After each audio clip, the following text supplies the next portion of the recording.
Welcome to Fitzdog Radio. I'm in an eerie light. I'm back in the Venice Beach Fitzdog Studios.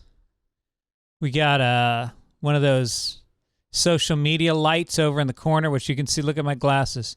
See that little circle right in the middle? Yeah, that's why we don't like those.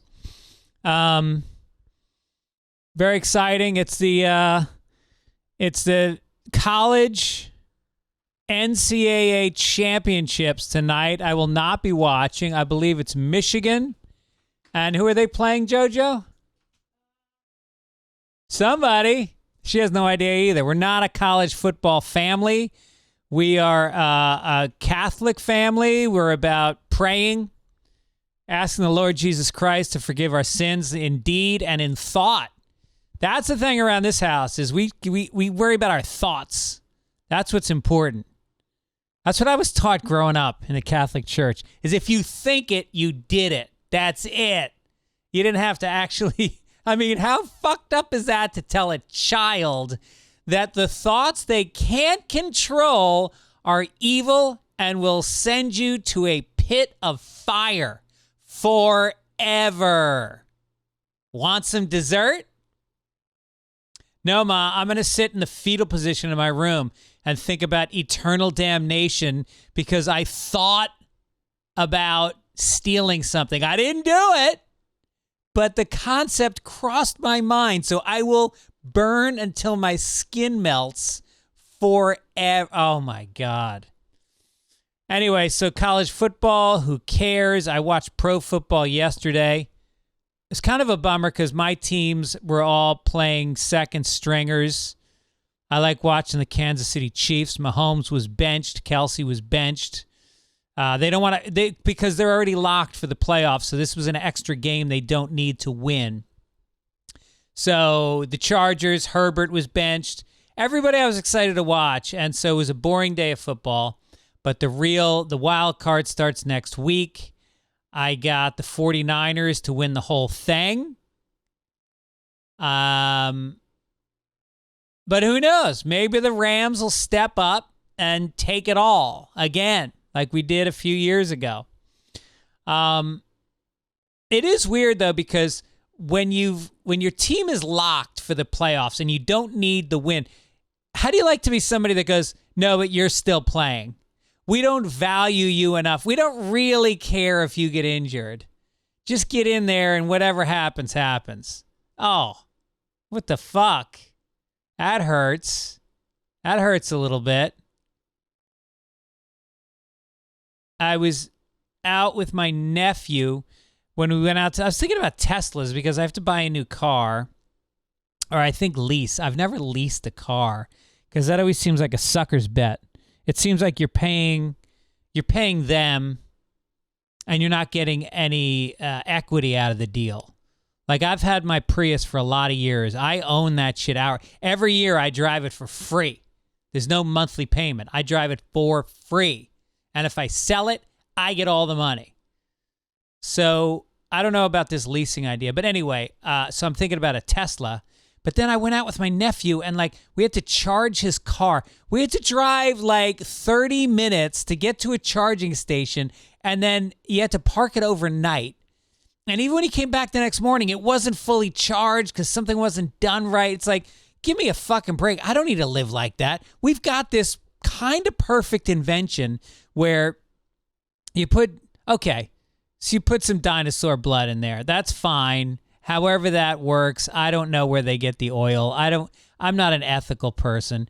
But you turn the key, the car goes. And it keeps going until you stop at any one of millions of stations every couple blocks, which will put more dinosaur piss into your car, and you keep on going. It's kind of great.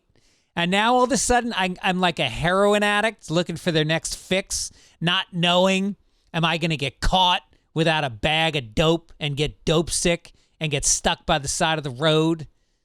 No, I don't need that pressure in my life. I got enough pressure in my life. I don't need to worry about fuel like it's Mad Max and I gotta tool through the desert beating back gremlins so I can fill up my tank. Fuck that. Kind of tough news this week. I have recorded my special, as you know. I'm editing it right now. And in the middle of the editing, I get a call from a good buddy of mine who's a comedian. Not a good buddy, but a buddy. A guy I've known for a lot of years. And he's a super nice guy.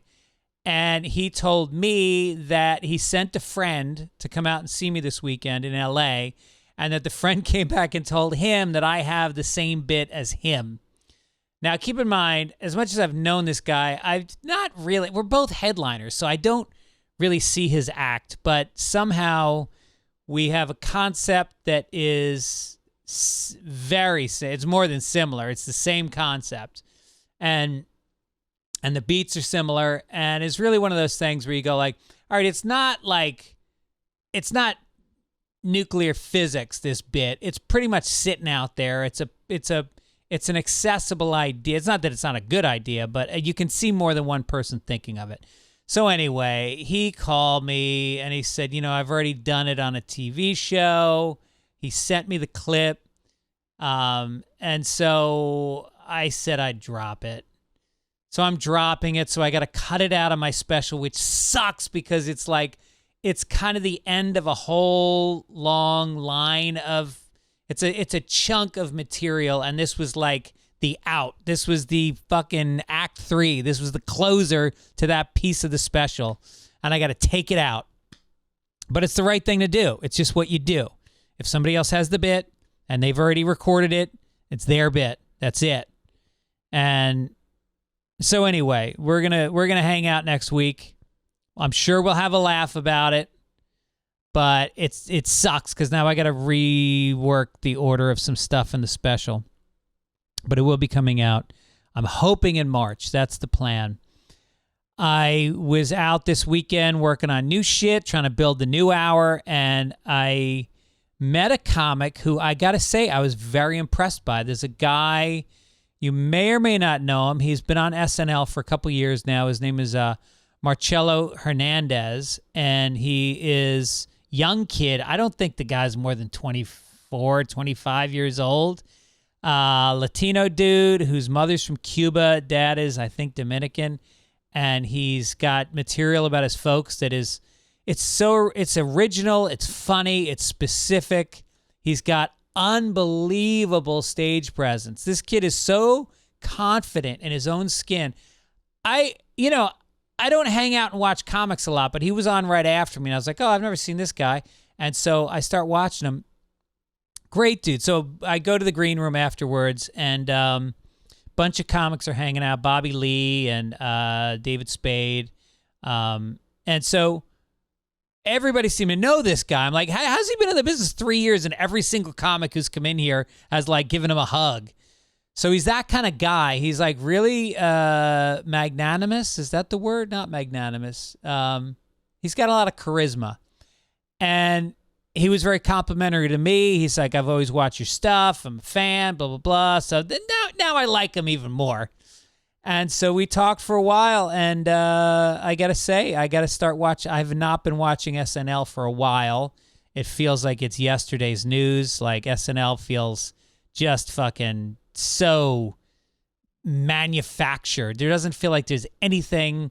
There's no sketch structure that's interesting. There's no joke structures on Weekend Update that are that interesting. But I'm going to start watching for this guy. Check him out. And then I went down. I did Corolla asked me to go down to San Diego with him last night, and we did a podcast, and then they got a new crowd in, and we did a stand-up show. But during the podcast, he kind of put me on the spot. Like, his whole crowd is pretty right-wing, if not very right-wing. And so he starts talking, and we're up on stage together just riffing, and then he goes, so, Greg, why do you defend Gavin Newsom in front of all these people? And I'm like, first of all, I'm not a political guy. I'm not super political. I mean, I'm a Democrat, but I don't wear it on my sleeve. It's not something I walk on stage and talk about. And all of a sudden, and the people start booing Gavin Newsom. I'm like, what kind of fucking hellstorm have you just thrown me into? Now I'm supposed to defend a guy that I know very little about in front of a bunch of people that are predisposed to hate him? What the fuck, man? So I just said I don't know a lot about California politics, which was absolutely true. And then we did the rest of the show, which was great.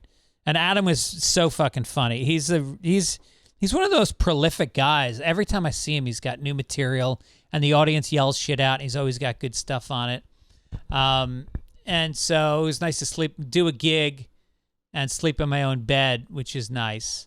And I will be, that show comes out, I think, the day you're listening to this. I think Corolla's, if you want to listen to me on a live Corolla podcast. We did it with Jody Miller, who's very funny. I think she's going to come on the show soon. I'm also coming to the Den Theater this Saturday night. I'm pretty psyched. It's one of my favorite places in the country to play. It's just one night, one show, Chicago, January 13th. Get tickets at fitzdog.com. And then I'll be at the Atlanta Punchline next week, January 18th through 20. Portland Helium Comedy Club, February 22nd through 24th. Then I will be in La Jolla in March, Tampa in April. Go to fitzdog.com. Get your tickets. Don't mess around. And also remember that this podcast is brought to you by the lovely folks over at BetterHelp.com. BetterHelp is online therapy that allows you to stay in your own home, in your own clothes. Maybe wear pajamas. Maybe that helps you heal. Maybe you got a martini. The therapist doesn't care. They are licensed, and they are matched up with you based on a questionnaire that you fill out. What are your needs? What are your hang-ups? What are your neuroses? What are your goals? And then they match you with somebody who's perfect for that. I did it during the pandemic. I got matched up with somebody fantastic. They taught me cognitive behavioral therapy, where I changed my thoughts, where if I was thinking this negative thing, which was a pattern that I kept thinking, then I realized, oh, that's all or nothing thinking. You recognize it for... Anyway, long story short, very successful experience for me. It is cheaper than in-person therapy. I don't know how else to sell it to you guys. If you're thinking about that this is the year where you want to, crush it in 2024, what are some of the things that you keep the same about yourself that maybe could be better? It's a time for goals. I know it's random. I know calendars are random, but why not use it as an opportunity to kind of jumpstart some change in your life? Celebrate the progress you've already made. Visit BetterHelp.com/Fitzdog today to get 10% off your first month. That's BetterHelp, HELP.com/Fitzdog, and make some change in your life. Okay, so here's an overheard or two. This comes from Bruce Wise, who's a friend of the show. Yesterday, he's sitting in the dentist's office, having cracked a filling the day before. I hear a 50-ish old lady next to me talking on her phone, and she says, "My hygienist is Carla. She's been my best friend since the 8th grade." He says, and I thought to myself, this is a difference between girls and guys. There's no way I'd let my best friend have me in such a vulnerable position. It's true.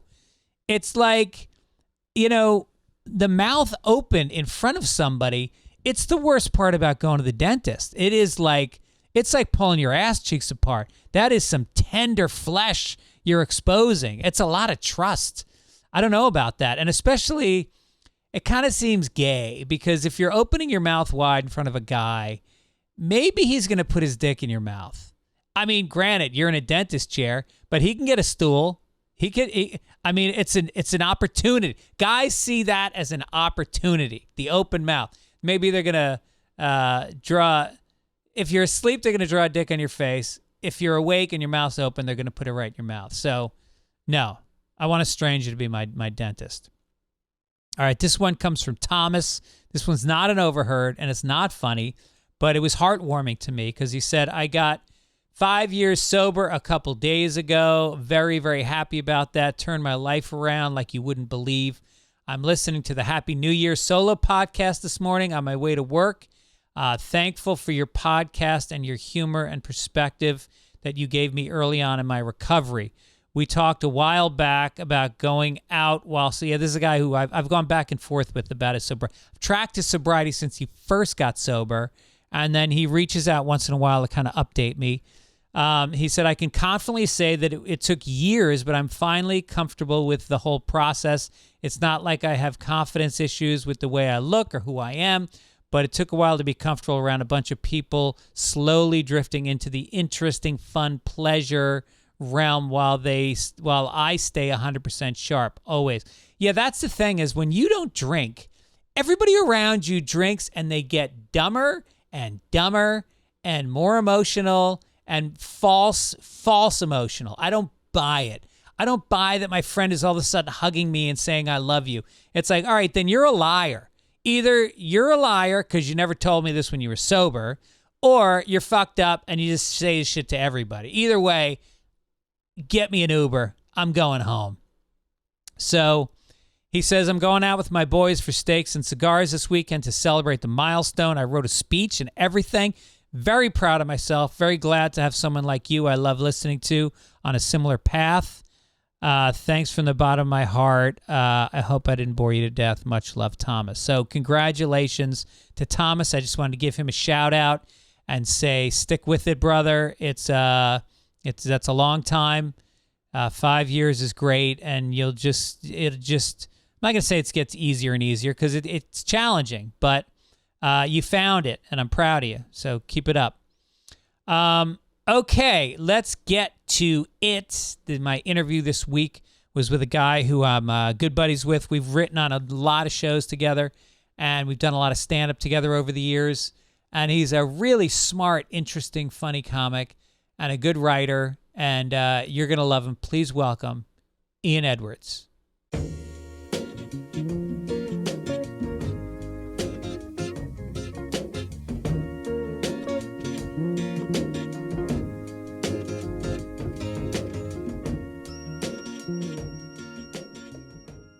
Ian Edwards, welcome to the first podcast of 2024. To check for a second. I had to update my software. I know, right? What resolutions? You seem like a resolution guy. No, not really. No. Yeah, I just keep on doing what I'm doing. You got it worked down. Last year. I'm alive. Yep. So I was like, why not continue to do that type of shit? Right. You know what I mean?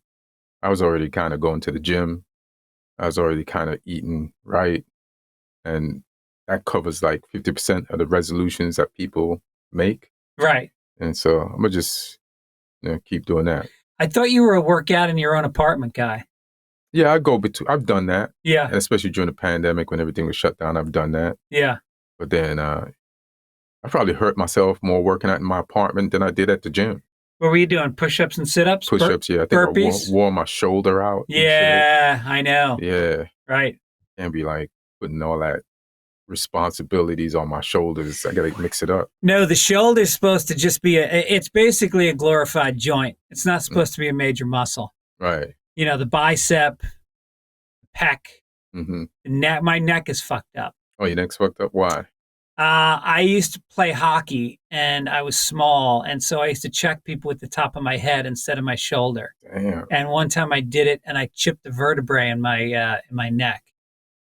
And so ever since then, it catches like it's basically there's a sharp edge to the corner of one of my vertebrae right in here, and so sometimes like a tendon or a ligament will get caught on it, and then it just locks up, and it stays like that for like a week. And you can't get it out? Can't get it out. And it just slowly slips out? Yeah. How? No, the disc doesn't slip out. The ligament gets inflamed around it. Oh, what happened to the piece of bone, that chip? Floating around in there. The craziest thing is like at our age, like when you're young, most of your injuries just go away. Uh-huh. But then when you get to a certain age, you hurt something and you go, oh yeah, I'll have this forever now. Right. I feel like when we're young, we just ignore, or we have the physical ability to ignore like things without going to get them fixed. Right. And now we're not even breaking anything. And you can't ignore shit that you didn't even break. Right. And so the thing is, I'll go to the doctor, and I have this huge deductible on my insurance. Mm-hmm. So I'll walk in, and it's right out of the gate. It's a couple $100. And then 99% of the time they go, just rest it. It's my knee, just rest it. Okay. Glad I came in. I like your doctor. I like those type of prognoses. Yeah. Just rest it. All right. Yeah. So it's I'm getting where the exercise has to be modulated. I used to work out hard, and now I just try to maintain workouts. Right. I'm not trying to build muscle. I'm trying to maintain bone density. Right. That's my thing now. Otherwise, you shrink. You see this density girl? you see this bone density? See how much I haven't shrunk in the last 3 months? You used to flex your bicep, and now you're like, poke my thigh bone. It's hard, isn't it? Yeah, it hasn't shrunk. So we got a new year, and you got a new job. You were just telling me you're going to be writing on a TV show. Mm-hmm. What's the name of the show? I'm not even sure I'm supposed to say, and I hate to be that person. Oh, really? Yeah. You don't want to jinx it, or you think you're not supposed to announce the job? Both, and I'm not sure if I'm supposed to say, which is weird when I see people say that, because don't you want to promote the thing? Yeah. But when I got the job, it was before we were supposed to announce it, because the strike was going on. Okay. So I didn't check to see if you could tell people. I only told you because I was like, I'm only available this week because I start Monday. Right. Yeah. So is your deal done? It's just going to be an extension of the deal from the first season. Okay. So I just got to sign the thing. I'm a great businessman. Right. I didn't even ask those questions. I just assumed. Dude, since the pandemic, everything that's been offered to me, I'm like, they're halfway through pitching, and I'm like, I'm in. I'll do it. You know what I mean? Like, there's like some desperation that's left over. I never work. I've been very lucky, as you have, and we've lived the last 20 years without really thinking about, going broke. You've written on shows since your first writing job was in like the year 2000. And you've worked as much as you want. You're the kind of guy I always like, you're writing on a show and you're like, nah, I left the show because I want to work on my stand-up for a while. It's like, people don't do that.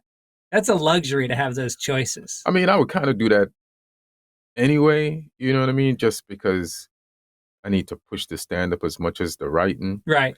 And I feel like even if I'm making less money doing stand-up, if I do it hard enough, I can make up that money at some point. Yeah. So I believe in the stand-up like that. But like even now, I want to shoot a special at the beginning of the year. But now that I'm going to be writing on this show, that's not going to be possible. So I have to push the preparation for it, the shooting of it, and the release of it to probably the end of the year. Whereas I would have just got on it at the beginning of the year, maybe shoot it in March or something. So why can't you shoot it over the summer? I could shoot it in the summer, but then I'd have to say I get out of this job in May. Yeah. I'd have to I'm going to meet with my agent tomorrow to set up some dates, but I'd have to have a month or so of shows to tighten the whole. You got to get back in the gym to get to be doing that hour to be ready to do right. it. And it's an old hour that's just been hanging over my head with new stuff in it. Yeah. So I just need to flush it. Just get rid of it. Yeah. Drop it. You know what I mean? Yeah, that's tough. I mean, you can't just do it. Sometimes I see these people do specials, and I know they're on fucking Saturday Night Live or whatever, and it's like all of a sudden they're doing a special. And it's like, I haven't seen you in the clubs. Right. How did you get an hour together? And you see the hour and you go, oh, yeah, you didn't give a shit. But audiences don't care. They don't. I see a lot of those people blow up, Yep. It's like an album. You just need one hit joke. That's true. And if people are feeling that joke, they'll come see you based on that joke. Right. You know what I mean? Look at and not that she's a road dog and she's put in her time, but that woman who had the bit about getting her nails done.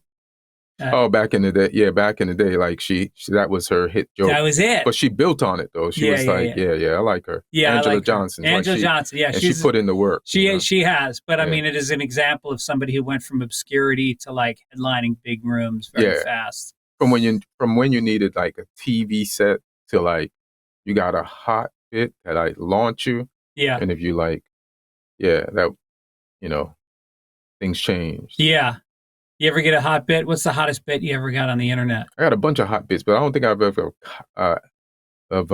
like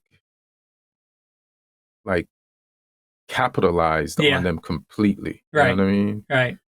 Like there's been gaps in between because of the writing of like pursuing like the shark bit was something that people remember.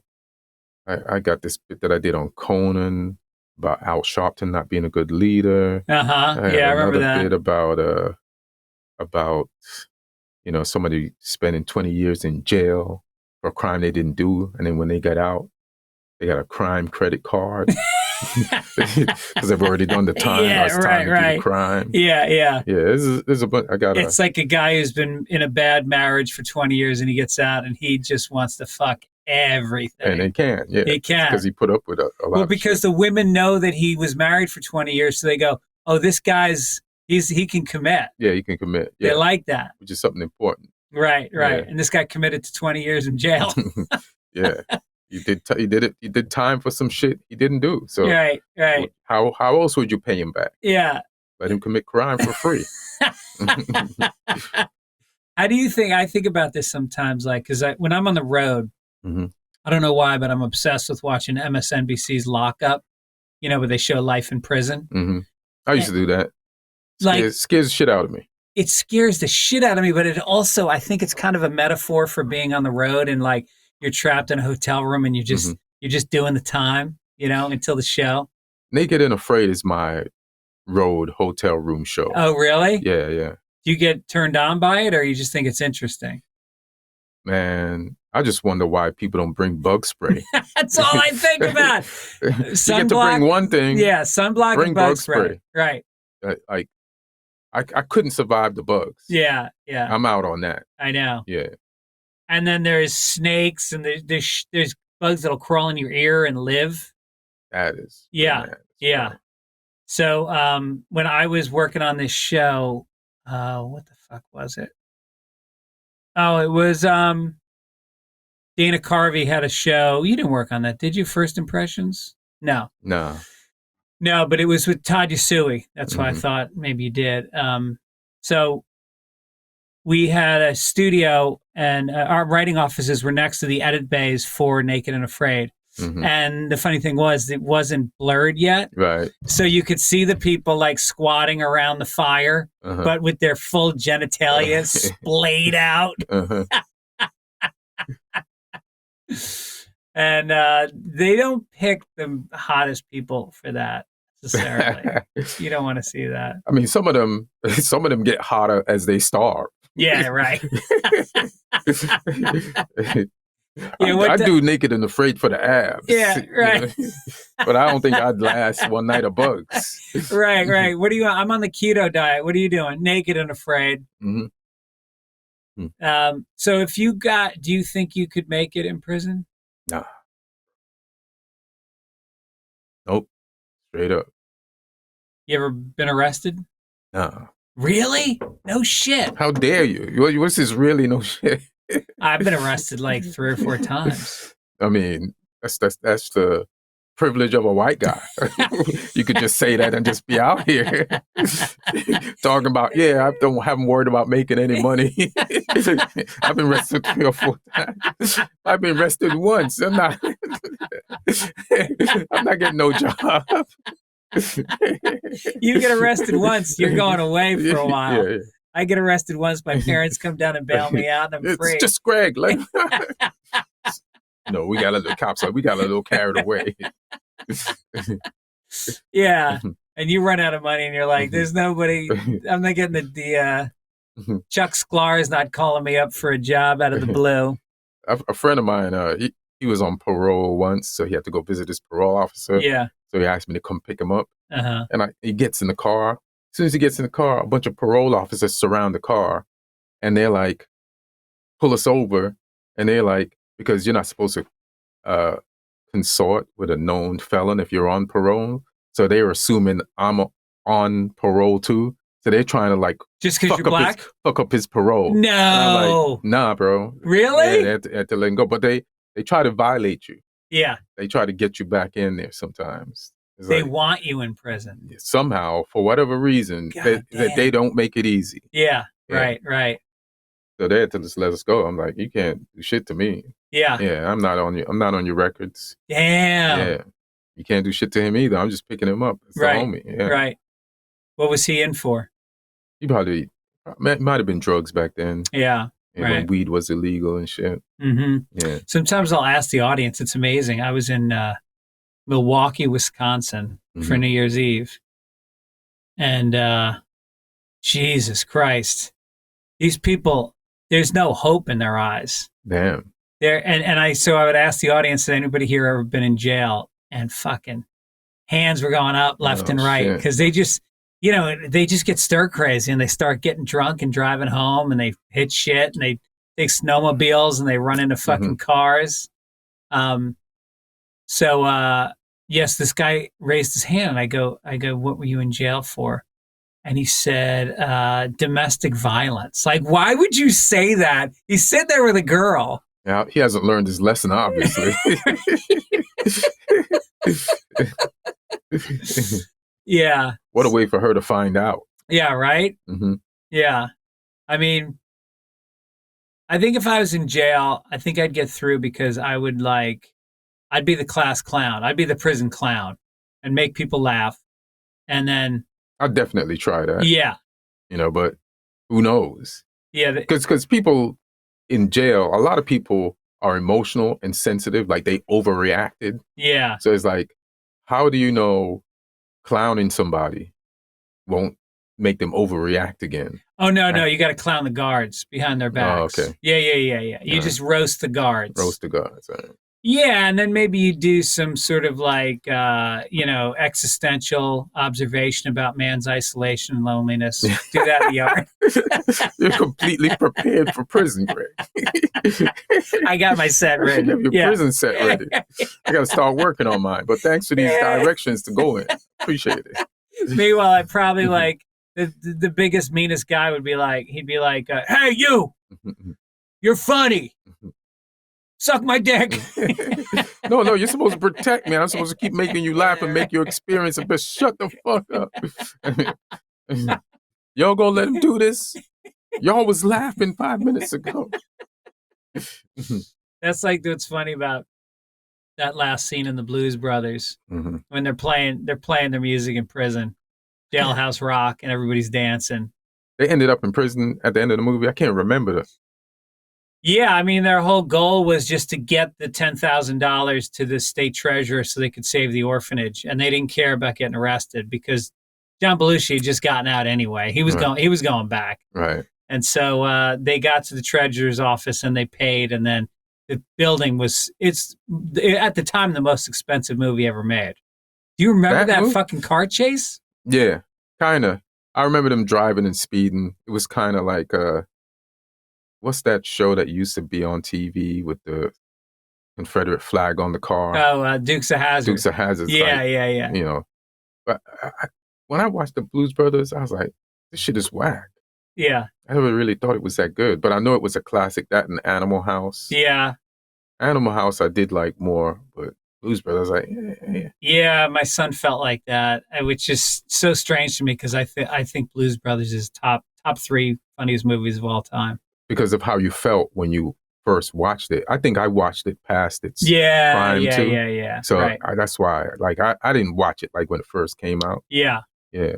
I just loved all the cameos, Ray Charles and Cab Calloway, like all these classical singers. Fucking, what's her name? Aretha Franklin singing Respect in the diner. The music alone. I went to see this show in about 2 months ago.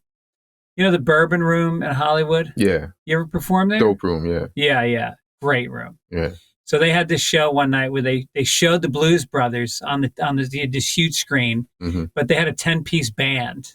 And every time they got to a song, they turned down the volume on the movie, kept showing it, but then the band played and like sang like perfectly lip synced to what was on the screen. And everybody came dressed as the Blues Brothers.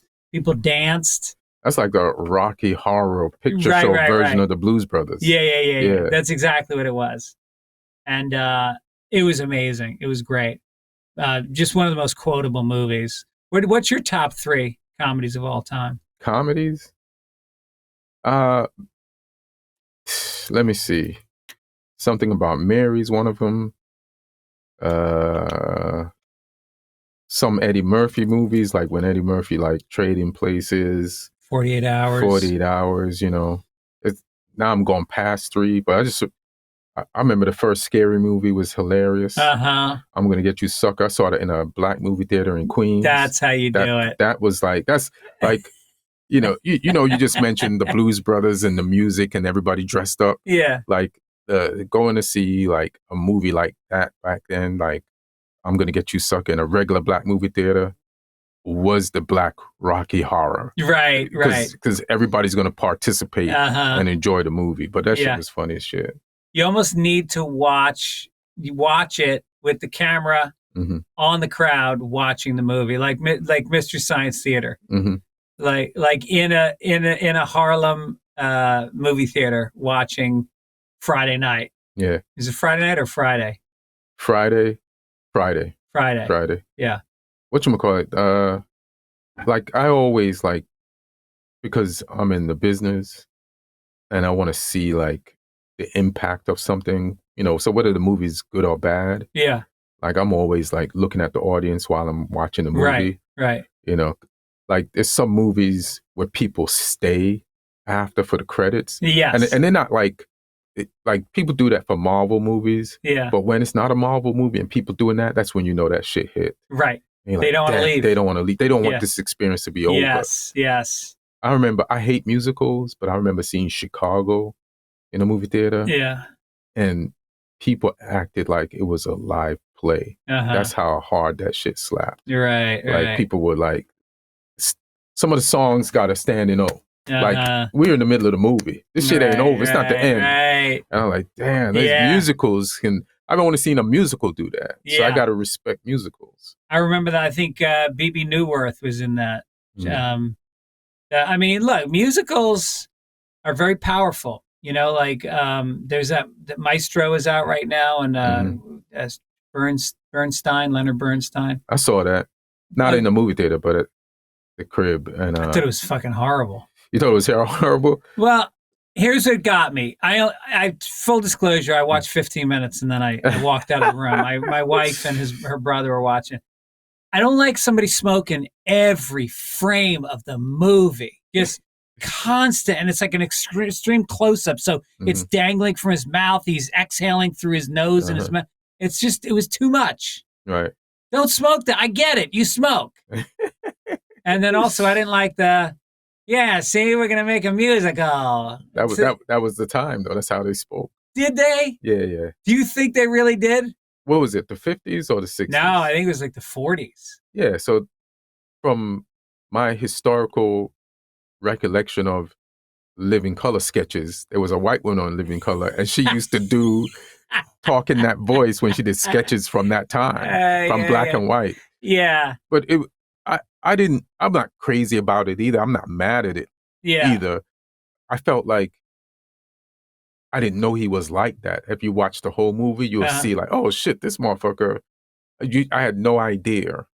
But I don't think they stressed the complications in the movie. There was no like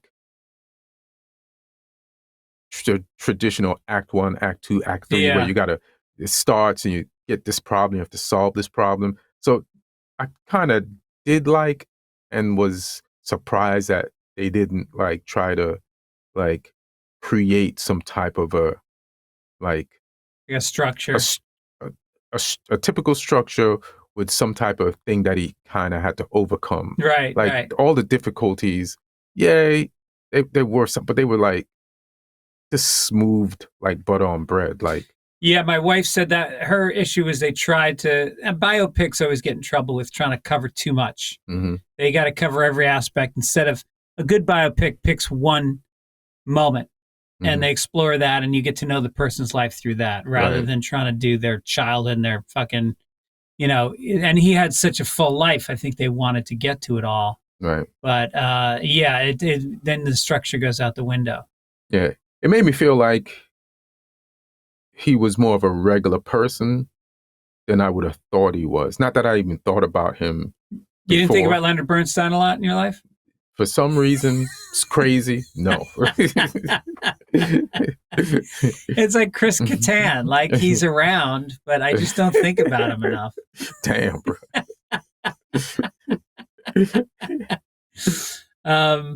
It's so funny. Somebody put out a list of all the comedians that are touring right now. It's fucking I'm talking about big comics. Damn. Mulaney selling out arenas, and Kreischer and Segura and Rogan, and even like Pete Holmes. Like, Pete's out playing big places now. You want to tell you something funny? What? So I spoke to you yesterday.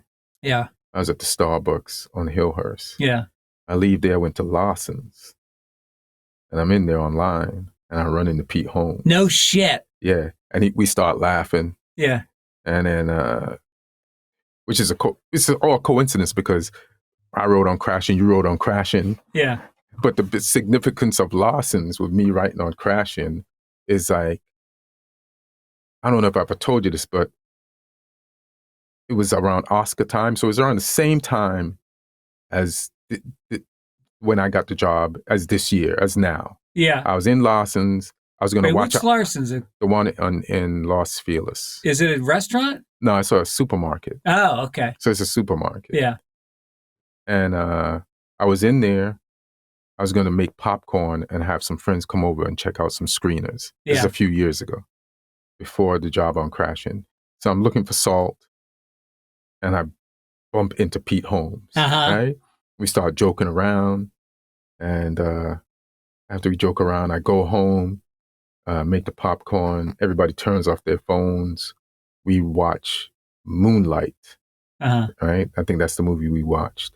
And then everybody left, turned my phone back on, and I get a call from my manager saying Judd wants to know if I'm available to write on Crashing. Get out of here. Really? Yeah. So yesterday when I ran into Pete there, he was like laughing. This is how you got the job on Crashing. That's hilarious. Yeah. Wow. Yeah. He didn't have a new job for you this time? Nah. I was just disappointed. Yeah. He's torn, selfish. Yeah, I know. Yeah. I know. I was supposed to do a podcast with him last week, and he just postponed. I think he's shooting something. He's going to Canada or something for a few months. Did he tell you anything about that? Nah, but he's always doing something. He did a sitcom like that bowling one. The bowling one. Yeah. I think Hugh Moore was like a writing. It was a network show. Yeah. Yeah.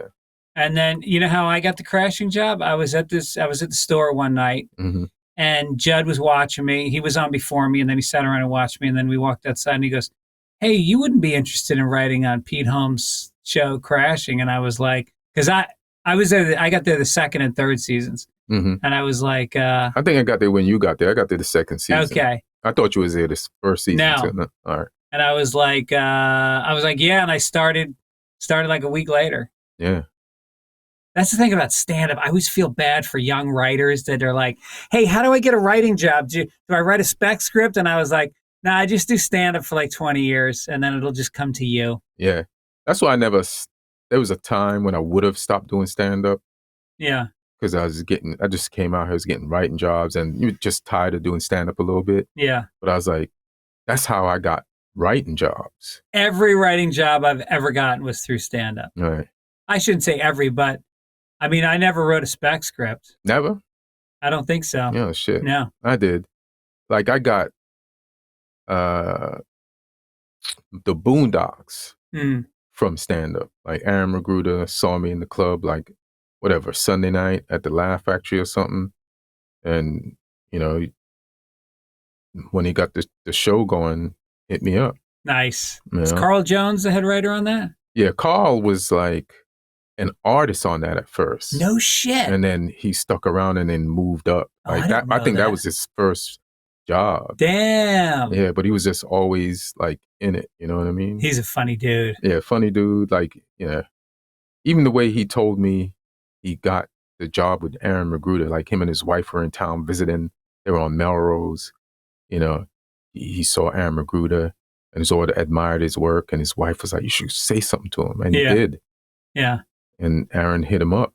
That's amazing. That's pretty crazy, yeah. No, it is hard when I say, because I try to help young people. You know, I'm always like trying to mentor people. I try to bring people on the road with me. I try to get people spots in town. And I just say to them, just fucking want it. If you want to succeed, just want it. You know, don't think about it. Don't analyze it. Don't wonder if it's going to work. Just like be so excited about it that you go up to someone on Melrose, or you do, or you love comedy, so you do stand up or sketch, or you write, just put stuff out, just like, you know, like what you do. There's fucking hilarious videos that you do with what's the guy's name? Paul. Yeah. Paul Allaire, yeah. Like, just do shit. Don't sit around wondering about it. Yeah, just do shit. Yeah. Yeah. Even like Will Smith has this story about his first wife. They were married. He'd blown all the money from like his albums. This is before the Fresh Prince. Yeah, he was broke. He made a lot of money.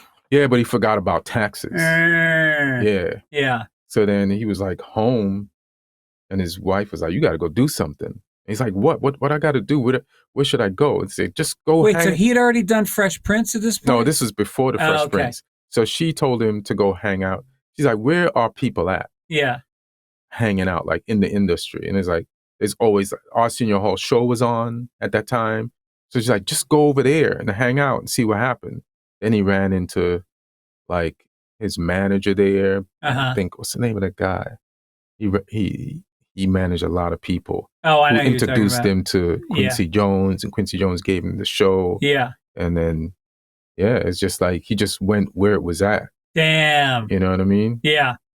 Well, you see that at the store. There's a lot of comics hanging out at the store. Right. Which is cool, but the barrier doesn't seem to isn't there with them as much. Like when I was hanging out, because I hung out, you know, I started in Boston, and then when I used to go down to New York for like 2 or 3 years. I split my week from New York and I'd make my money in Boston, and then I'd like Sunday through Wednesday, I would hang around the Cellar and the Strip and just get ignored by the bookers, but just fucking show up, hang out. But I wouldn't walk up to fucking Louis Black and be like, hey man, that bit you do. Like now people just come right up to you. Right. And that's not helping your career. I think it does help some people. Like we're not that type. Like we waited till they spoke to us. Yeah. But I've seen people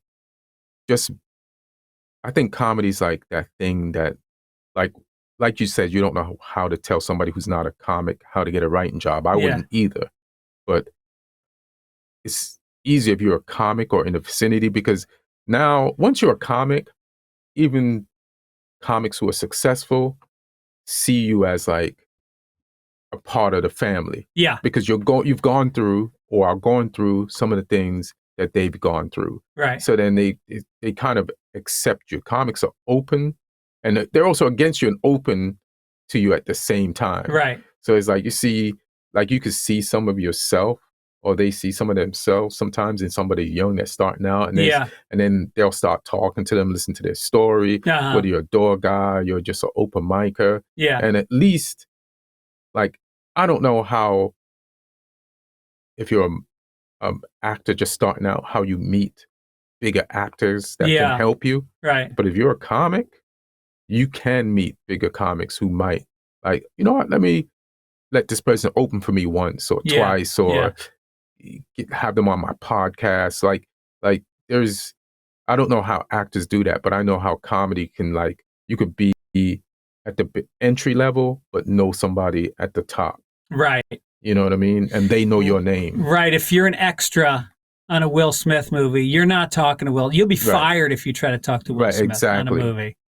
And then the big people are surrounded by people that protect them. They make a perimeter. But except at the store.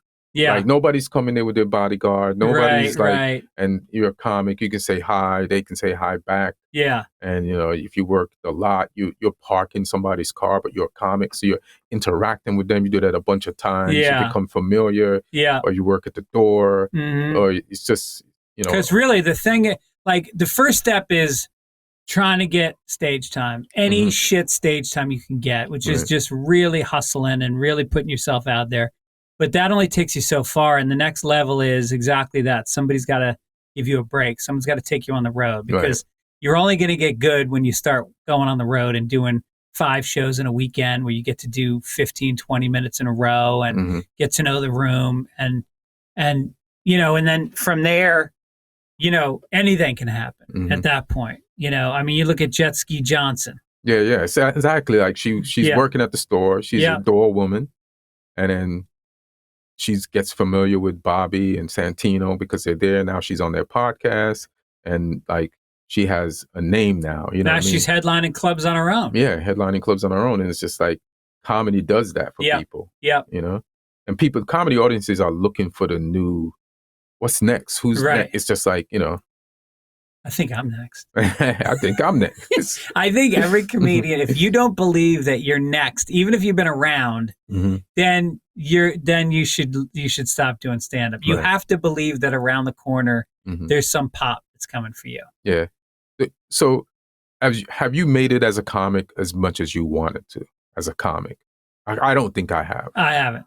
But also that keeps me as funny as I want to be. It helps me heading in the direction of trying to be funnier. Right. Like I worry about making it and people thinking I'm funny and then not knowing if I'm funny or not, because they might be laughing because they're just excited that I'm there to perform. Right. And I'm just getting laughs based on the momentum of who I built myself up to be. Right. And comedy's so hard. You want a joke to be funny. And sometimes you have to work to make a joke funny. Who wants to keep doing that work? Right. You know what I mean? So I worry about like, when I get there, will I still be funny? So I'm kind of half happy that I'm not where I want to be, like comedy status wise. Yeah. Because I think maybe the most important to me is like being funny. Yeah. And I don't know if everybody can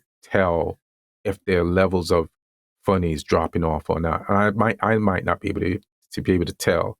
So I'm afraid of actually, in a sense, getting there. But it'll be great if I got there and I still was like hard on myself in a way that was helpful to keep the funny.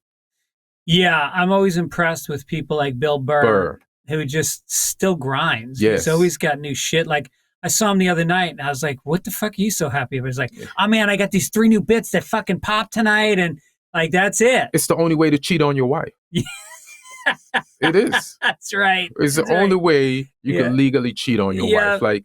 Like the only thing that's made me happier than money or just anything, or like you could be having the worst day. If you have a new joke that works, that pops and give you some hope. Yeah. Like nobody can take that away from you. Right.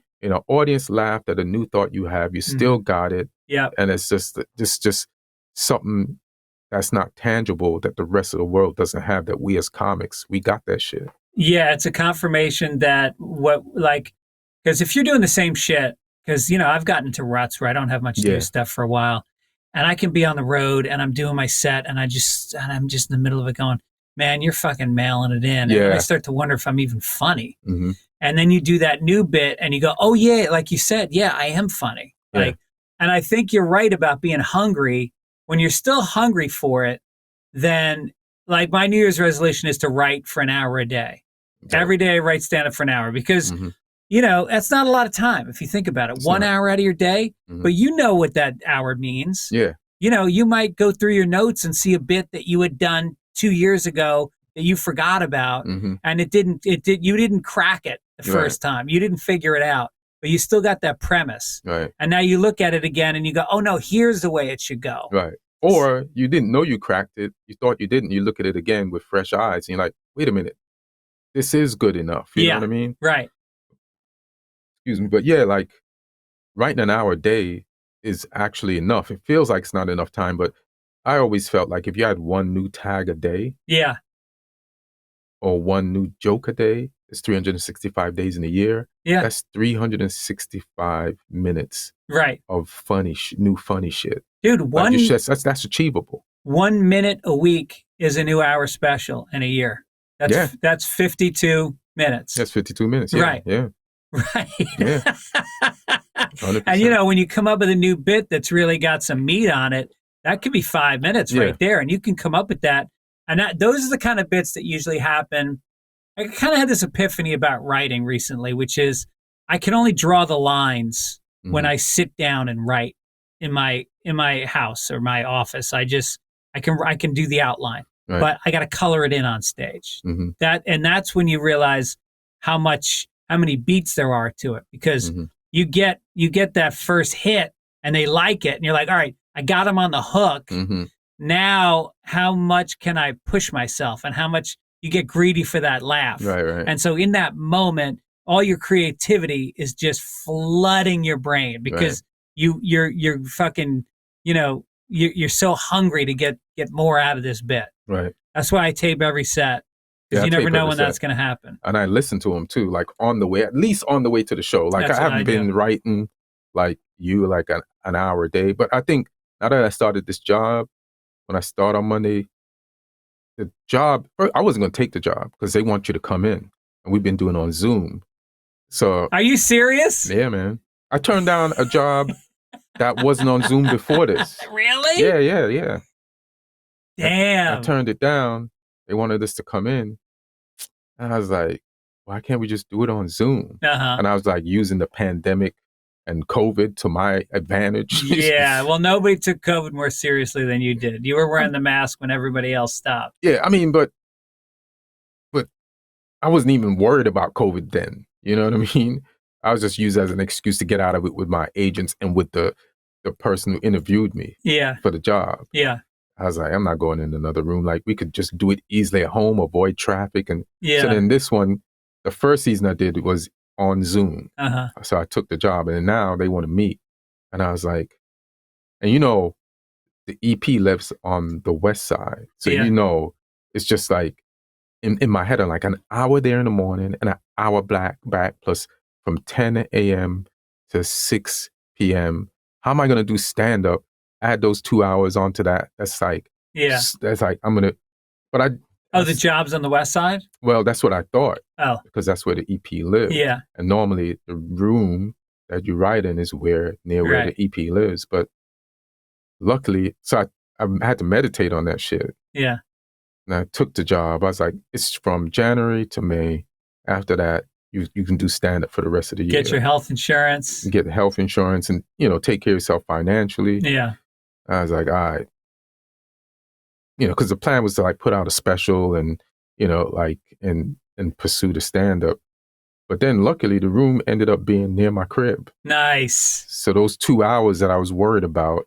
So now the point is, now I can get up early enough to write for an hour. Because you just inspired me to do that before I go to work. Or get to work early and do it there and then walk into the office. But don't you miss being around people? I love the camaraderie. I saw him on Zoom. We joked and we had fun on Zoom. Yeah, but it's not the same. Nothing is the same. You don't have to be. Like, this modern technology. Let's grow up. Nothing stays the same. Yeah. You know what I mean? Look, what about all the fun you had with the people you started comedy with? Right. You know what I mean? And then you got married and had a family. You don't fuck with those people no more. You got a new set of people. Shit changes. Shit changes. Yeah. Yeah, that's a good way to look at it. You know? Yeah. I was going to say, one of the things that really helps me writing an hour a day is this thing called the Pomodoro technique. Have you ever heard of that? Yeah, I met this Gen Z person, and we used to write. We just became friends at Starbucks. Yeah. And she would do that. Yeah. And she's like 25 minutes? It's 25 minutes. And then you don't answer your phone. You don't look at your text. You don't do anything except the task at hand, whether it's writing or reading or whatever it is that you're doing. And then And I have an app on my phone. It's a Pomodoro app. And after 25 minutes, it buzzes. And then you hit the button and you get 5 minutes to clean your desk, to deal with emails that came in, or go fucking take a walk, go eat a snack, whatever. And then it rings and you do another 25. So I do two Pomodoro, 25 minutes. And it's like, there's something that's so restive about being singularly focused as opposed to the way our brains now are like constantly barraged with distraction. You know, you're expected, like when you showed up here today, like you texted me and my phone was off and you were like, what the fuck, man? You know? And it's like, you're expected within a second to be available, even though you might be engrossed in something creative or even a conversation with somebody that they're opening up to you about something, and all of a sudden your phone's fucking ringing, and you get, even if you don't answer it, you're thinking about it now, you know? And so there's something about turning off your phone and doing the Pomodoro that's like, I'm not tired after it like I am usually. I feel like that would have helped me like earlier on. Yeah. But when I go to the coffee shop now, I'm there to like get some work done. Yeah. And I think after the pandemic, I've matured. It's not like I've been this way a long time, just since 2020, where I just go to the coffee shop and I just do whatever I got to do. And I like the distractions that make it feel like I'm not working, but I do get work done. I like to look up at people, observe, you know, how people are dressed. Somebody got a nice ass, you know, even if a guy's dressed nice, oh, some good, great sneakers. And you say that to them? Yeah. And then I just go back to work. You know, sometimes I'll even stray on the internet, but I'll come back. Yeah. Sometimes, you know, but I'm there to like get some shit done. Right. You know what I mean? So it's a way of getting out of your house. And it's like a signal to you that now you're focused on work. Yeah, it's called the office. Right. It's literally called the Starbucks. Like my friends would hit me up, you at the office? I said, yeah. And we could hear it in the background. You know, I talked to you on the phone yesterday. I thought you were at the mall. I was at the office. I was editing the clip that I put out. Yeah. That's always weird though when you're editing in a public place and people are like, look at this guy looking at himself on his computer, you know? I'm like, what are you looking at my computer for, you nosy motherfucker? Mind your fucking business. I was looking at your shit. Yeah. Well, I lost my you've been in my office a few times, I think, doing the podcast. And that was I had it for 13 years. Damn. But sorry to hear that, fam. That's gotta be, you know. Dude, it's fucking me up because because I left my work at the office. Like when I was home, I was with my family. I was chilling with my wife, throwing a move on her, getting shut down, watching some TV. Getting shut down. And then I go to my office, and it was like I had my coffee maker, my mini fridge, my Bose speaker. I'm sorry, you ever pay your wife to have sex? I ever paid her? No, but I have exchanged blowjobs for tasks. That's a form of payment. Yeah. You could also pay her pay her for sex with no sex. I'll do you a favor and not hit on you. Yeah, I won't hit on you for this amount of time if you hook me up now. You can negotiate the term. Right. If I can buy a Mustang, you'd be in the sexual bubble for 3 months. Yeah. No, there's also paying up front. Paying up front for sex, which is you bring a gift or you do something without being asked. Oh, that's hilarious. And then you throw the move. Right, and the other one is when she says, if you, then I. Right. But, you know, I was thinking there's also like blowjobs just don't happen in a marriage the way they do when you're single. Right. Because when you're single, you're still auditioning for the part. Yeah, exactly. Bit. And then once you're married, it's like a blowjob. What do you mean? Like I'm not involved? Like I'm just servicing you? Like we don't have time for that shit. We gotta both be doing it unless you have like, if you have a list. There's blowjob worthy tasks. Right. What's a blowjob worthy task? Cleaning clutter. Like, you know, we got a back house and there's shit back there that's piled up. We got 2 crates, like giant tubs filled with pictures, and they need to be weeded out and put into photo albums. Bro, you're a sex slave. Yes. She keeps me in a closet. Yeah. You have to work for sex. But we all are. That's how it ends up. Right, right. It's an exchange. It's always an exchange. Yeah. This guy that featured for me this past weekend, I bring him on the road with me a lot. I'll tell you his name when we're off the air. And this guy's a player. Like, he gets on Tinder every city we get to, and he's got different women coming to every show. And so he brings a date to this show. And we get off. I get off the elevator on my floor, and I go, "That's my room right there." And they go, "Oh, that's weird. We're one floor above you, same room." 20 minutes later, creak, creak, creak, creak, creak, creak, and I'm like, "Oh fuck, man!" They're going.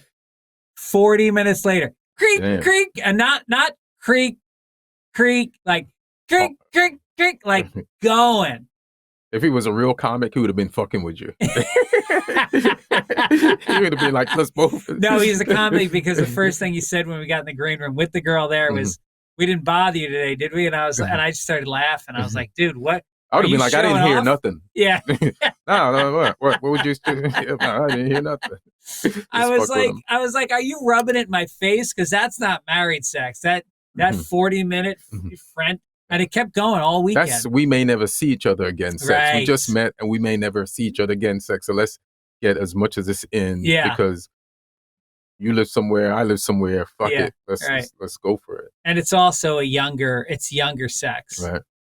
Like my number, I remember with my wife when we first started. We were both 29, and 50 minutes was my number. 50 minutes. I'd look at the digital clock. I didn't That's so plan funny. it. Yeah, you didn't plan it, but we've looked at the stop. We've all looked at the clock. Like, yeah. Can I go? How much further? Can I take this further? Can I break my record? Right. Yeah. But I mean, 50 minutes was standard. That was just like, That's good. Working through the different, like, what do they call it with a quarterback when he's looking for the different options? The audibles. Progression. Progression is you look at the wide receiver first, then you look at the tight end, then you, and so I'd go through the progression, work all the moves. And Dean DeRay has a funny joke about, like, new couples, don't fuck too much. Don't use up all your fucks. Yeah. Because then you'll be bored later on. Right. And I've done that. I recognized, I related to that as soon as he said it. And I was like, why didn't I think of that as a joke? Yeah. I was like, yeah, man, don't give up all your fucks. Like, don't fuck so much that you're not, that either both of you or one of you, like, yeah, we did it all. Yeah. Save some of those fucks. Right. Save anal. I'm saving anal for like our 50th anniversary. And then I'll be back there and I'll do it. And she'll be like, finally. Then you'll finally be married. Yeah. Right now, your wife is single, bro. You haven't done it. She's a virgin. She's a virgin, bro. Yeah, it's it is transactional. Sex is transactional. Yeah, because even relationship is a game, or it's still dating. Yeah. It's just a different stage of it. Right. Of dating. Like, you have to, like, I like your relationship. I love it. Like, it's like, even in the writer's room and Crashing, the way you talk about your wife and your kids, like, it's like one of the dream relationships. Yeah. Thanks, man. It's nice to hear. No, but it's real talk. Like, and like, it's just like, you should write a book on it. Yeah. Because it's the way to conduct a relationship. Oh, that's nice. Yeah, I got lucky. I really did. Like, I found a woman who, I think with stand-ups, it's hard because maybe you experience this where you date somebody and they meet you in a comedy club. This is what I do. Right. I go away on the weekend, every other weekend or so. And all of a sudden you're dating for 6 months and they're like, you're going away again? And it's like, no, you can't ever say that. Right. And I sort of found somebody who just from the beginning understood She what met I you did. as a stripper, and she knows you're a stripper, and she never like told you to stop stripping. Yeah. Why do you have glitter on? Because I'm a stripper. Yeah. Right. So, I think it's very hard to find somebody like. Have you ever found somebody that was like cool with it, that with you doing stand up? Probably, but like, I'm such a single guy. Yeah. Like last night, I stayed home and watched like 8 episodes of a show. Yeah. And I could have like hung out with somebody. Like I had to do it because it was work. Yeah. It's the show I'm going back to. So I just, but I could have, I didn't know what she was doing. I could have valued her over, but I just was like, why am I so content? So I don't know. That's just me. Yeah. You know what I mean? Right. But like, I feel like I didn't mess up every relationship that I was in, but I probably didn't mind it ending. Yeah. Right. It's just who I am. Yeah. Yeah. Yeah. It seems like you treat women with respect, and so they don't go away. It seems like you're friends with women that you date. Yeah. Yeah. Yeah. Yeah. And then, but then you've never been married. Have you ever lived with somebody? Nah. Yeah. I've had like girlfriends that came over a lot, you know, and we hung out like days in a row and shit like that. But there was never a toothbrush in the bathroom. They might have had that. Yeah. Yeah, yeah. The toothbrush. Yeah. That's a big sign. Yeah. I remember those days with my wife, the toothbrush and a couple pairs of panties, and it's kind of nice because you're playing house a little bit. Yeah, yeah. It's practice. Like, yeah. Yeah. I lived with one other person. Mm-hmm. And I remember my mother was so upset because I grew up so Catholic. Right. And my mother was so upset that we were living together. And she didn't like this girl. Mm-hmm. But even though she didn't like her, she goes, well, are you going to marry her? And I was like, you don't want me to marry her. You just don't want me to be living with somebody because you got to tell your sisters and brothers who are more Catholic than you are. That's pretty funny. Yeah, that was crazy. Yeah. And thank God I didn't marry her. That was a weird, loaded relationship. Right. And I never thought I was going to get married. I really... Oh, yeah? No way. I never thought I'd get married, but I wanted kids. And so I didn't know how that was going to work. Hilarious. Yeah, I really... I saw marriage as this thing where, first of all, I didn't think I'd be able to not cheat, because on my ex... That's what I'm worried about. Yeah. And, but then I quit drinking, and I realized that was a big part of it. I would cheat when I was drunk. Oh, I don't drink, and I still think I'll cheat. What do I have to quit? Cheating? Besides cheating, to help me stop cheating. Not that I cheat, but I just don't commit, so I don't cheat. Right. No, but I realized like when I quit drinking, like I haven't drank it was 2 days ago, it was 34 years since I had a drink. Yeah, I quit in 1990 on New Year's Day. Damn. And so I realized You're not even Irish anymore. I'm not. I know. Believe me, my relatives look down on me. They're like, what the fuck? You didn't drink as much as I do. And I'm like, yeah, well, you should quit too. But I realized that if I could quit drinking and not cheat, that I had the discipline to do it. So we dated for 3 years, and I didn't cheat. And meanwhile, I was hosting a game show on MTV. Like I'd go do college shows, and kids would fucking go crazy. Mm-hmm. And I had all these opportunities, and I realized if I could get through that. Oh shit! And so I think that was the main thing that was making me not want to get married. I think that's my main thing. You know what I mean? Yeah. Yeah. Did your parents split up when you were young? No. Together still? I mean, my dad's dead. So they're not together anymore? They're not together anymore. He got out of it. She's like, you really can't commit. I mean, this is going a long way to not committing. How long ago did he die? I feel like I lost. Like I don't remember the day and go back and make Facebook or whatever post. Got to be over it's definitely over 9 years. Yeah, easily. Right. Maybe 20. Shit, who knows? It's in the past, Greg. It happened. You know what I mean? You live in the moment, man. It's live in the moment. Yeah, I'm here. Never look back. Yeah. I don't even have a dad here.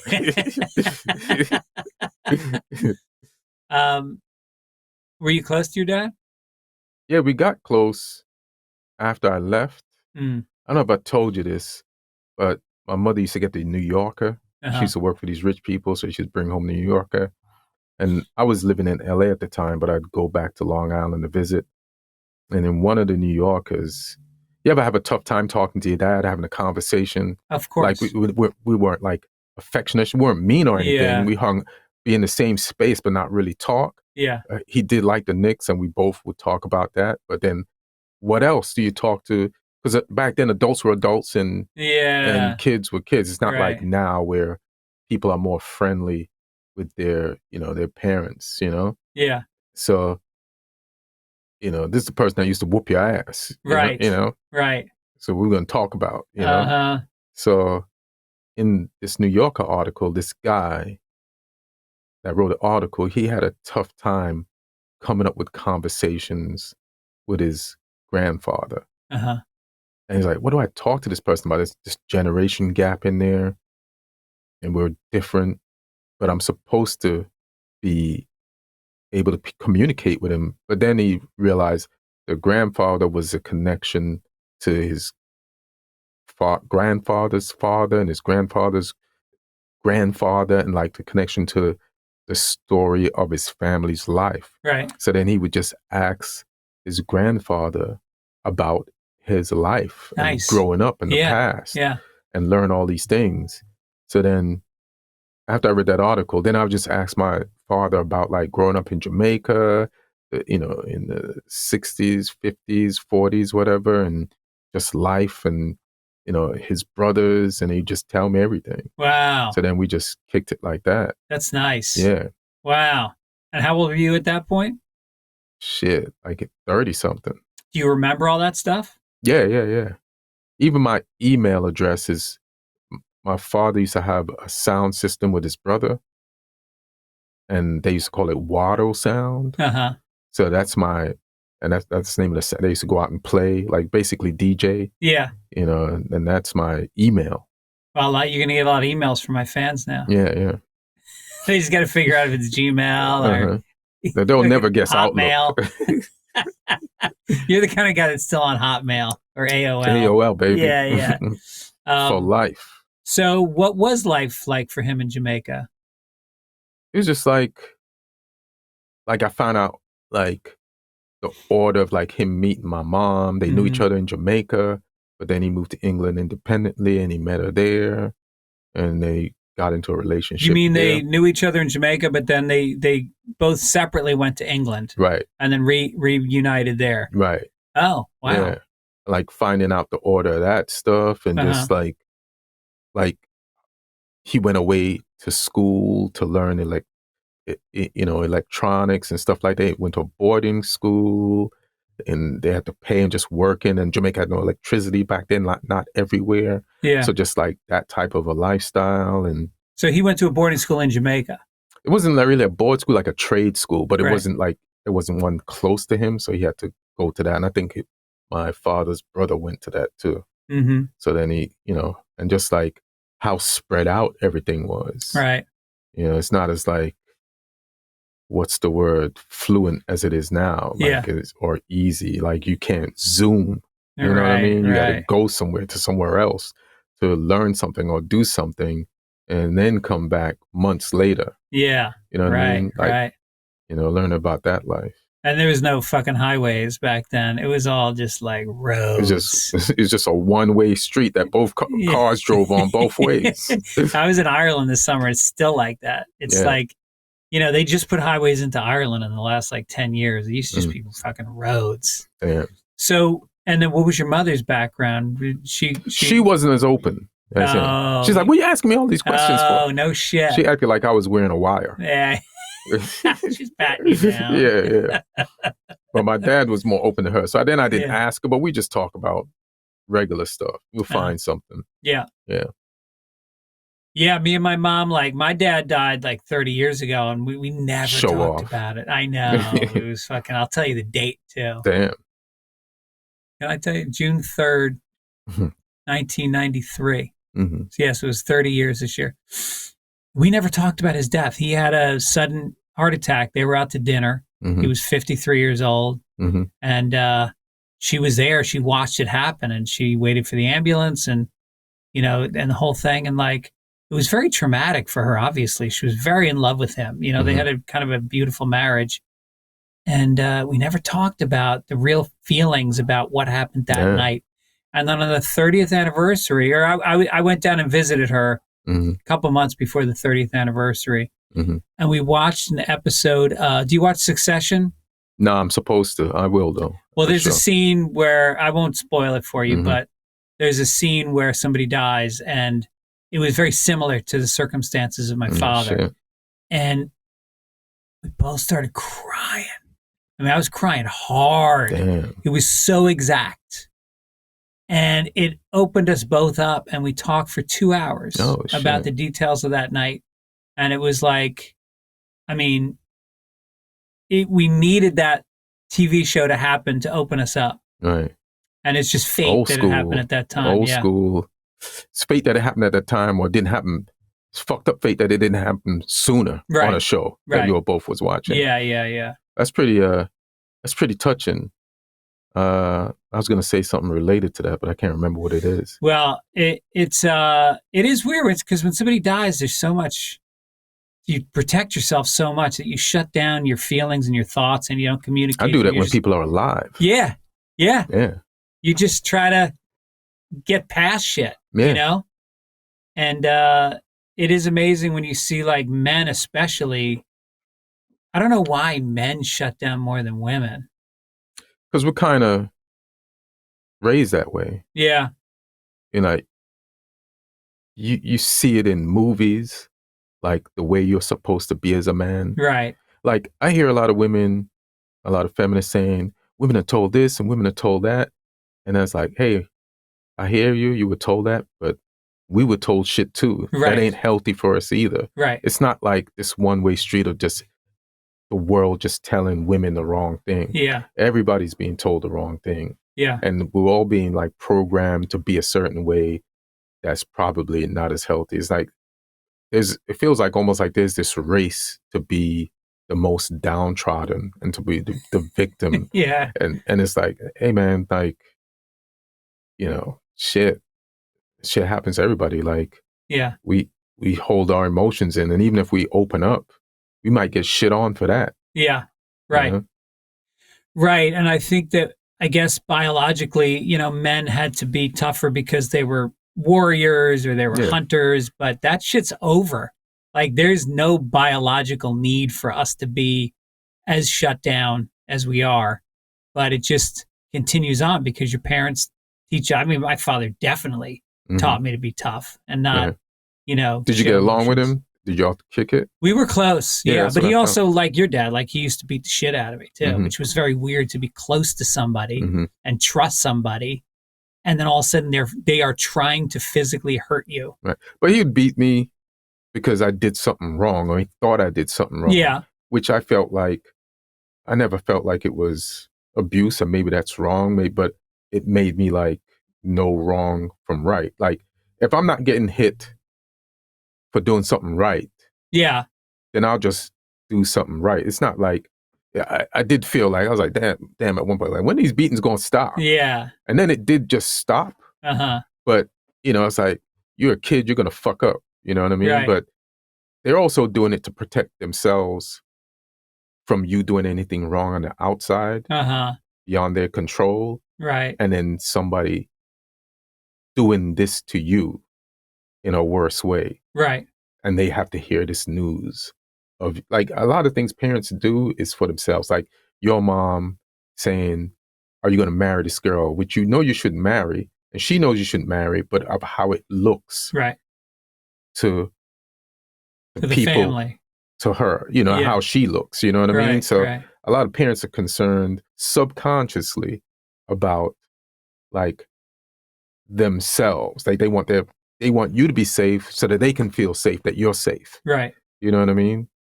Yeah, the family protects itself and its members. It's like you're a team. Right. And you're supposed to be, watching out for each other.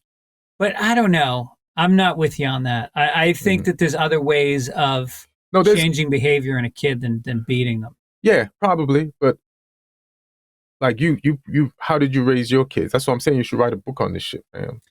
Yeah, I think my wife really took the lead. We got very lucky. We went to a preschool where they were very into letting kids make choices for themselves and not saying, like, the school had different stations. They had the art station and they had the play station and they had the playground area, and the kids in the morning signed up for what they wanted to do in the first half of the day and the second half of the day. We're constantly giving them agency to make choices for themselves. Right.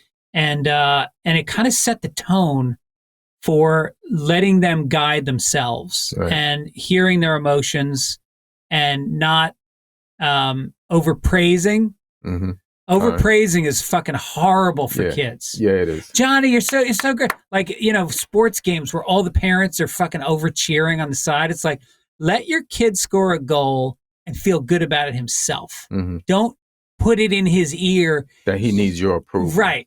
Yeah, or she. Yeah. So I think we avoided a lot of that and let them guide themselves. And I think they've become independent people because of that. But I think at the times that I wanted to hit them, sometimes I had to step away because I was built to hit. Right. You know what I mean? You was built to beat ass. Yeah. Right. Yeah. And, and I've been in a lot of fights in my life. I go to that place. And so I with my kids, there was not a lot, but there was 2 or 3 times where I had to leave the room. And which ain't a lot. No. Yeah. But no, I think when they got in trouble, it was really about having a conversation about it once it calmed down. And consequences, consistent consequences. But what was a consequence in your crib? Like they couldn't watch TV, or sometimes we'd like they had friends in the neighborhood and they wouldn't be able to hang out with the friends for a little while. But it wasn't as much negative. Like, we weren't big believers in hard consequences. It was more of having a conversation about it. And maybe the conversation was a consequence. Like, damn, I got to go talk to my dad. Oh, for my daughter, it definitely was. Right. She actually told us that it really fucked her up when we would say, "Jojo, come into the living room." She said that was the worst feeling in the world, that she wanted to avoid it. Shit, try her grandfather's belt. Yeah, right. Yeah. But yeah, I think kids know. They know right from wrong for the most part. I think we sell them short a lot. Yeah. But they know more than we. Like, I remember I was in England, it's a while ago, and I ran into this girl in town. I knew her from before. We never hooked up, but she invited me over that night. So I went over there. She had a son, and the kid couldn't read or write. He could talk a little bit, but he would not go to bed that night. Yeah.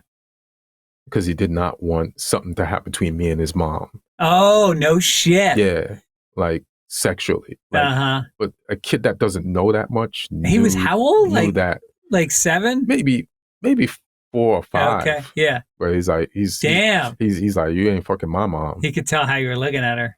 Yeah, he's like, I don't know what sex is, but y'all ain't having it. Not tonight. I'm up all night. She kept having to leave to go into his room and attend to him. That's hilarious. So it's like, kids know shit. Yeah. Without knowing. Right.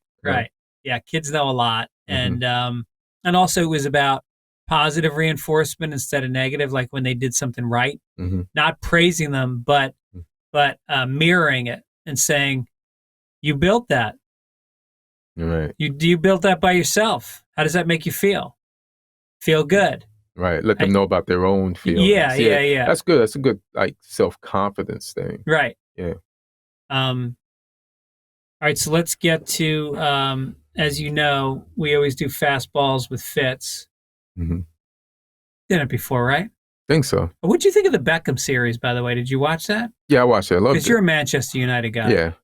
I love it. And it's good that, like, people that were used to make fun of you for watching soccer watched it too. Yeah. And ask you about it and bring that shit up. Right. You know what I mean? Because soccer was such an outside sport in America for decades, to like that, or the Wrexham documentary, or just like just anything where my home sport which is soccer, because I've lived in 3 different countries and grew up in 3 different countries, and that was my home in all those different countries. You know what I mean? Like, if I could find a group that could play soccer, then it'll kind of ground me until I got to know the lay of the land and everything. That's cool. You know what I mean? So it's good to know that people like, hey man, you watched the Beckham documentary? Yeah. You know?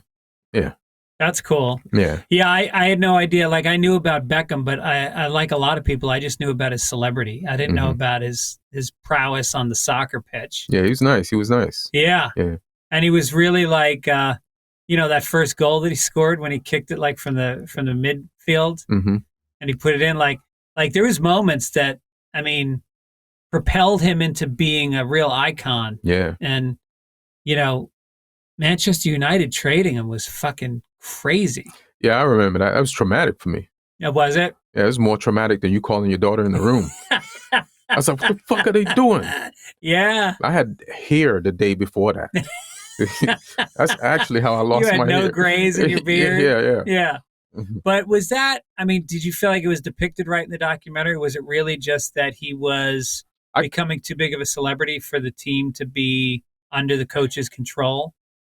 Back then, like the news you hear in locker rooms and the insides and the issues, you didn't hear as much. Yeah. You knew there was an issue because you heard about the hair drying incident, but you didn't think it was that big of an incident. You thought maybe it's a one-off and everything's fine now. But then getting sold to Real Madrid, you're like, the fuck is going on? How are we going to replace this guy? We need somebody just as good as this guy. Right. And then we were supposed to get Ronaldinho, and he went to Barcelona. So then we were like, you're worried about how your team is going to do the next season with this missing piece. Yeah. And how we're going to replace him. Because we already lost Ronaldo. Oh, right. We didn't get Ronaldo yet. But he played with Ronaldo at one point, though. I think they played together at Real Madrid. I think Ronaldo came after. Okay. Yeah, I think Ronaldo came after Beckham. Yeah. Yeah, and the documentary, I think it was at Real Madrid. Yeah. Yeah. But it was like, imagine any American football team losing its star quarterback. Yeah. Or running back or wide receiver. Right. And going to another team at their peak. Brady going to Tampa Bay and winning the fucking Super Bowl. Yeah. You saw how Cleveland fans acted when LeBron left the first time. Yeah. Like they burned his jersey. Yeah. It's not we weren't burning jerseys, but you have to be hurt to do that. And then we were like, what? Right. Yeah. That's like Terrell Owens. No, not Terrell Owens. I forget there's a wide receiver that Odell Beckham? No. Tyrese? No. Forget the guy's name. Anyway, let's get to it. All right.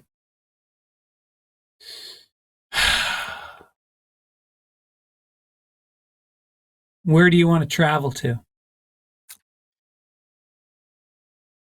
Maybe Asia. Never been to Asia? Never. What countries? Maybe Thailand, China, Japan. Yeah. Check some shit out. You want to do some stand-up over there? Not necessarily, but I'll do it if it's in a good spot. I'll do it. Why not? What's keeping you from going there? Just haven't put the effort into trying to get out there. Right. Yeah. What's the coolest place you ever visited? I went to the Fiji Islands. Did you really? Cool. Yeah. No shit. Yeah. Wow. I think that might be Asia. Nah. It's not?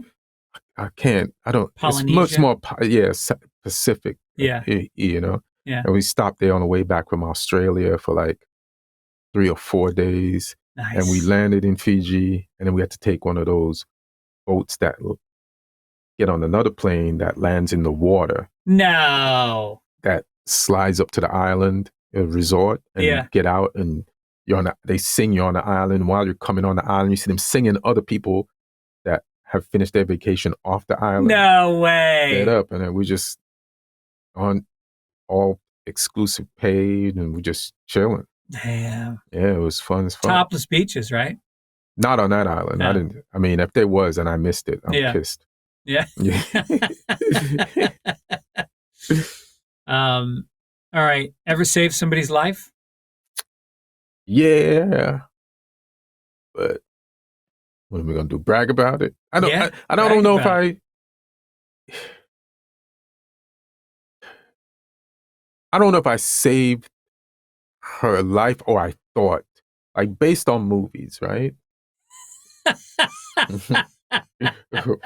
When you're a kid, you watch all these detective shows. When a car flips over, right? Yeah. Normally explodes. It has to explode. Has to explode. You got about 30 seconds. It's the laws of TV physics. Right. So I don't even like telling this story. I don't know, but I'll tell it. So I was a kid. I was like 14.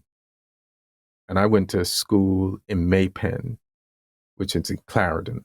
And I had to take like an hour bus. England? In Jamaica. This is in Jamaica. Oh. I take a bus ride, an hour bus ride to school every day. No shit. Yeah. And an hour back. Wow.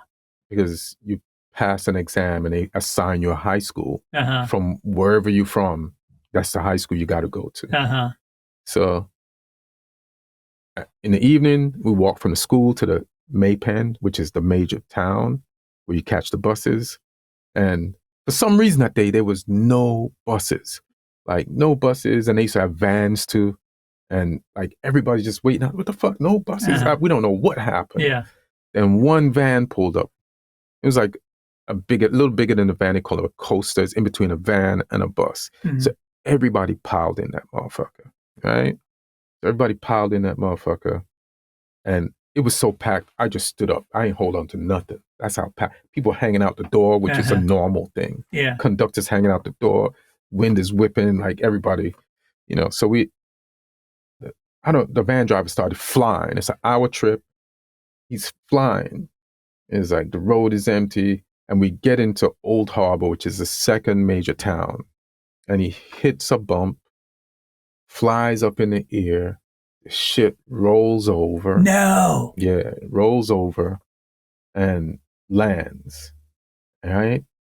And now the van is like on its side. Yeah.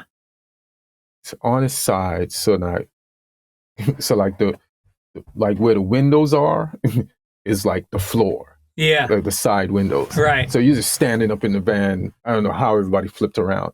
So everybody's rushing out through the back window, which is now a door. Yeah. I'm running out too. This shit's going to explode. Fuck this. And I've seen the movies. I know what time it is. Get the fuck out of this thing. And then I see this lady. Everybody's stepping over her and running out. And I get to the fucking door/window, which is now the door. I just couldn't Everyone is gone except for her. I couldn't leave her in there. Yeah. So then I just ran back. That's what happens in the movie. Yeah, and I helped her out. Really? Yeah, and then it didn't explode. No, it didn't explode. Yeah. And then so she was probably going to be fine. So if it had exploded, then it would have counted as saving her life. Right, but when we got to the hospital later, like I had a friend who was unconscious in the accident. One guy died. Right? No shit. Yeah, one guy died, and that people were injured. I was injured too, but not as injured as my friend, like because everybody cushioned me. Yeah. So we still wasn't home. So we walked to the city with my friend who just regained consciousness, got him into a taxi to the hospital. We all got in there, all the friends, my friend group. And then on the way to Spanish Town Hospital, I got out at Liber Gardens where we lived to go tell his family. Yeah. And to tell my family. And then I told my family, I'm going to go to the hospital. And then my father came home. He's like mad, cool, relaxed, nonchalant. I kind of get it from him. And then he took me to the hospital. But when I got to the hospital, I saw that lady and she thanked me. Oh, nice. She thanked me. In front of your dad? In front of my dad. That's a big moment. Yeah. Damn. Yeah. So she felt like I helped her. Right. I guess that's, yeah. I mean, it's about intention. You know, it's that you ran into the burning building, basically. It didn't end up burning, but you ran in. Yeah. That's awesome. Yeah. Wow. Have you ever joined any clubs? Soccer. Besides soccer. Hmm. Like religious clubs in Jamaica, like in high school. Oh, and shit really? Like that. Yeah.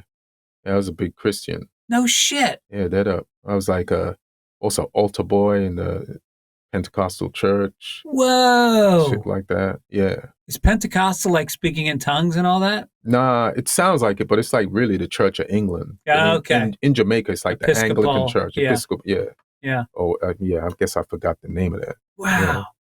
So I did all that. So when you join a religious club, is it just like Bible readings and Bible stuff? readings, like, yes, like I really didn't want to go to hell. So I was doing everything, all the preventative measures. Right. Like I was scared of hell, man. Were you scared of masturbating? I wasn't even thinking about that during then. Yeah. Yeah, this was in Jamaica. Uh-huh. People wasn't masturbating like that.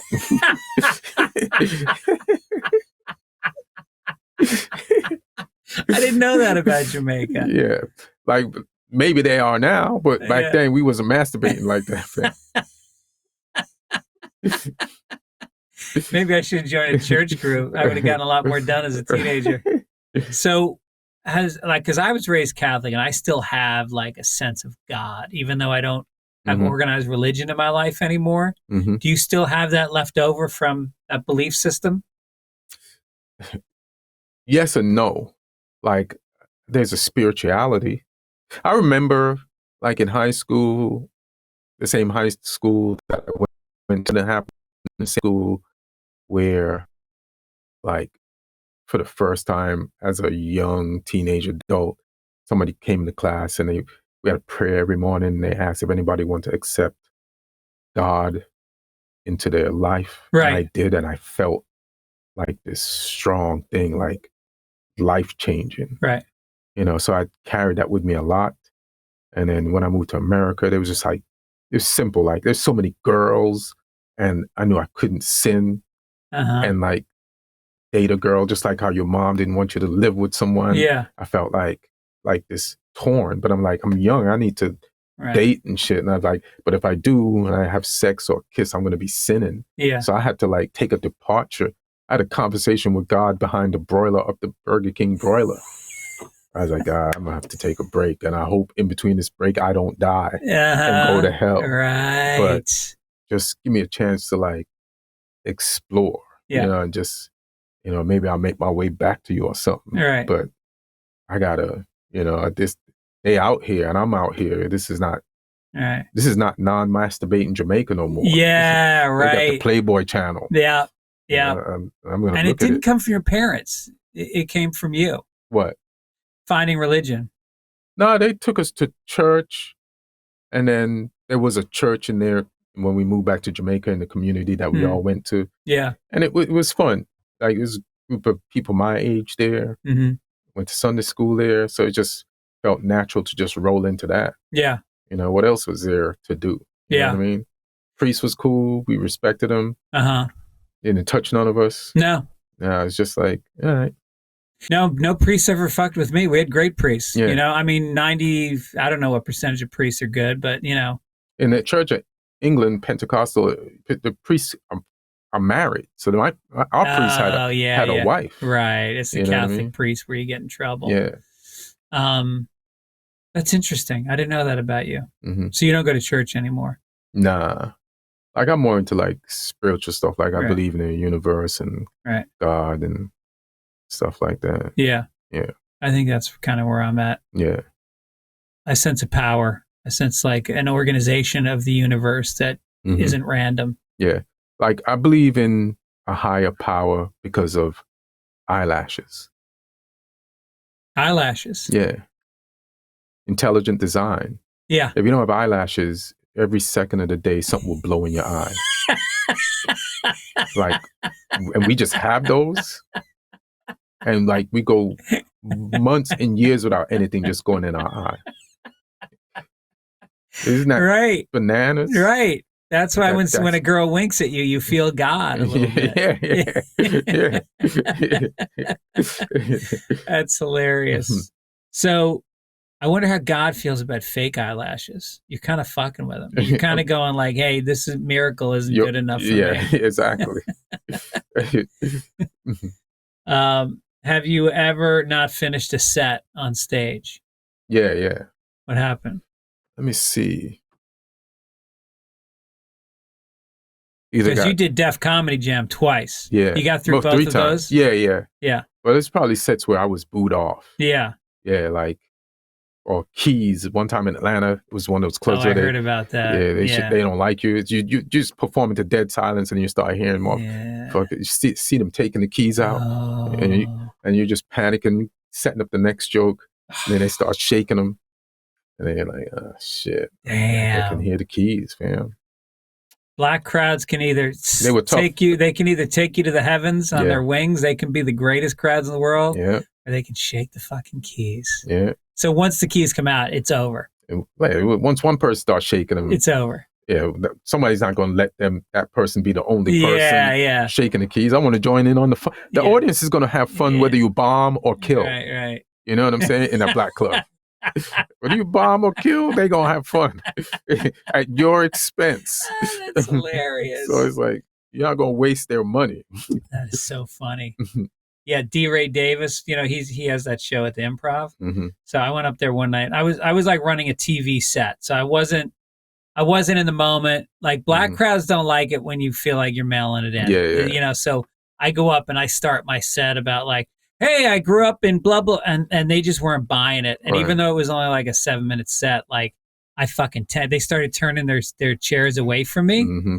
That's fucked up. Having conversations. Yeah. And so I got off stage, and then D-Ray took me by the arm and he brought me back up on stage. Jesus.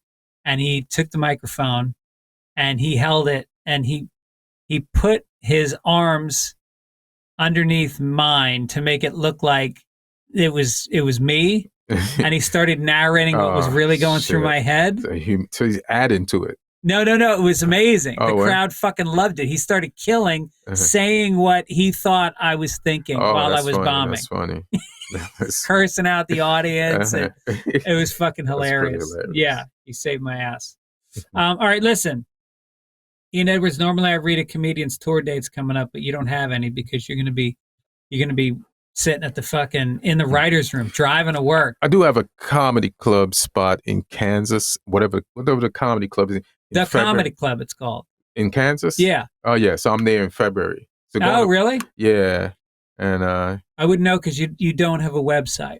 I know. Do I need one, or is LinkedIn, not LinkedIn, like LinkedIn? Not LinkedIn, the something tree, Linktree. I don't know about that one. Right. No, the fact that I didn't promote your club date is a reason right there that you need a website, because that's how I get people's dates. Right. Go to the website. All right. I'll fire it back up. Oh, you had one? I had one, yeah. I'm not like a total loser. I'm a semi-loser, fam. You're a lapsed winner. Yeah, lapsed. Look at it that way. A lapsed winner. Remember, I'm not trying to be famous, so I'm not funny. Right. You know what I mean? Yeah. I want to always have to work for it. See, I think you and I are similar like that. Yeah. Even though I'm not where I want to be, I think I agree with you. That's a really good point. That not being where you want to be shows that you care. And it shows that you're trying. I want to stay hungry. Yeah, because I could see getting to a point where I go like, all right, this is more than I need. Mm-hmm. I've never been a more than I need kind of guy. Right. Like I like balance in my life. I like spending time with my family, my friends, and exercising. And like, I don't want to be that guy that's making fucking videos all day, every day. Right.